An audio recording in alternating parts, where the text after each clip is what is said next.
एक पुरानी हवेली जैसा घर शहर के आखिरी छोर पर अकेला खड़ा है। दीवारें ऊंची और पलस्तर उखड़ा हुआ है। खिड़कियों में घना अंधेरा झांक रहा है। आरव और अनन्या पहली बार उस घर के सामने खड़े हैं। दोनों थोड़े डरे हुए और हैरान हैं। हवा भारी है और घर की तरफ बढ़ते हुए दोनों के चेहरे पर चिंता के भाव हैं। दोनों को यह घर उनके दादा की वसीयत में मिला है। वर्षों से बंद पड़ा है। आरव और अनन्या घर का दरवाजा खोलते हैं। भीतर धूल और पुरानी चीजों की गंध है। पहली रात दोनों ड्राइंग रूम में बैठे हैं। पुराने सोफे पर धूल की हल्की परत है। बाहर हवा चल रही है, लेकिन घर के भीतर अजीब खामोशी है। आरव और अनन्या चुपचाप बैठे हैं। अचानक ऊपर से धप धप की आवाज आती है। अनन्या डर कर आरव की बांह पकड़ लेती है। अनन्या कांपती आवाज में पूछती है, तुमने सुना? आरव घड़ी देखता है। रात के 12:07 बज रहे हैं। आरव खुद को समझाने की कोशिश करता है। पुराना घर है। फिर से ऊपर से चलने की आवाज आती है, इस बार और साफ। दोनों एक दूसरे को डरे हुए देखते हैं। अनन्या फुसफुसाकर पूछती है, ऊपर कोई है? आरव सिर हिलाता है, नहीं, हम दोनों तो नीचे हैं। पहली रात दोनों डर को दबाकर सोने की कोशिश करते हैं। दूसरी रात फिर वही आवाजें ऊपर से आती हैं।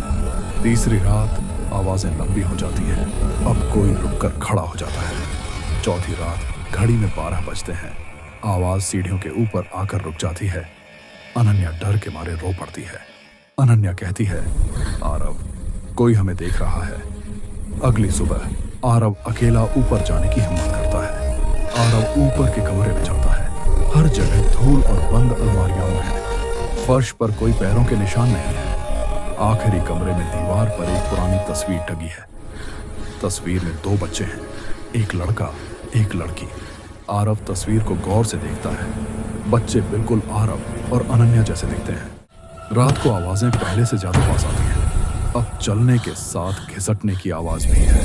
अनन्या अचानक पूछती है, अगर ऊपर कोई है तो वह हर रात ठीक 12 बजे ही क्यों चलता है? आरव चुप रहता है, सोच में डूबा है। रात 12:01। इस बार आवाज नीचे से सीढ़ियों से आती है। 1, 2, 3 कदम नीचे उतरते हैं। आरव और अनन्या डर के मारे जड़ हो जाते हैं। सीढ़ियों के आखिरी मोड़ पर इंसान जैसी धुंधली परछाई दिखती है। अनन्या की सांस रुकने लगती है। दोनों डर से कांपते हैं। अनन्या फुसफुसाती है, हम तो यही हैं। परछाई आगे नहीं बढ़ती, बस खड़ी रहती है। फिर एक आवाज आती है, उनकी ही आवाज जैसी, नीचे क्यों बैठे हो? आरव चीख पड़ता है।